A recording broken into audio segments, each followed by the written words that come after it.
Rewmi 24 TV.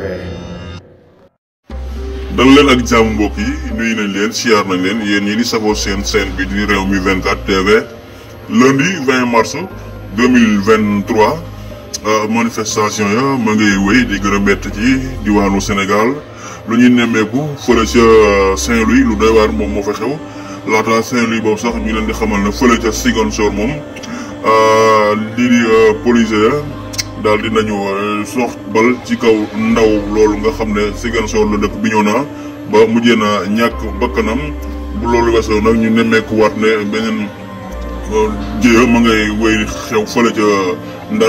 Ndar nag xam leen ne élèves ya ñoom la police yi sànni li nga xam ne lacrymogène ba yéen a leen gis noonu ñoom ña ngay jooy xamatuñu fan lañu nekk ña ngay daanu kon fii la régime bu toll maanaam lii yëpp si ñu nguur gi jeex dictature bu métti la ñu nemmeeku ci diwaanu Sénégal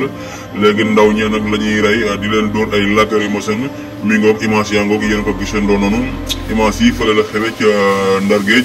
xale yooyu noonu doon jàng élèves yooyu gis ñu ngi génn di wanal seen goo naqar ginnaaw ba nga xamee ne tey ji sax ab grève la ñu maye ba jànguñu li ñu nemmeeku mooy police yi ñu ngi noonu doon na leen ay lacrymogène ba ñu bari ca ndaw ña daal xamatuñu fu ñu nekk ba ñu bari sax ña ngay wax ne lii du lacrymogène kese lacrymogène yi ak yi fi doon jaar du benn parce que bii dafay def ay jeexintal sa wér gi yaram wu la ko boo ko nooyee daal da ngay xam daanu lu bëree bëri loolu ñu nemmeeku ci ay élèves ñu xam daanu foofu ñu ngi noonu élèves yëpp a daanu ci suuf lan moo waral lii ñi nga xam ne dañ laa dénk ab réew nga jël sa arme di ko xeexal sa population moom la ñu nemmeeku ci diwaanu Sénégal kon guddi yi daal fi Sénégal tollu métti na loolu yéen a ko gisandoo noonu image yi yàgg yi jaa ngeen jëf mbokk yi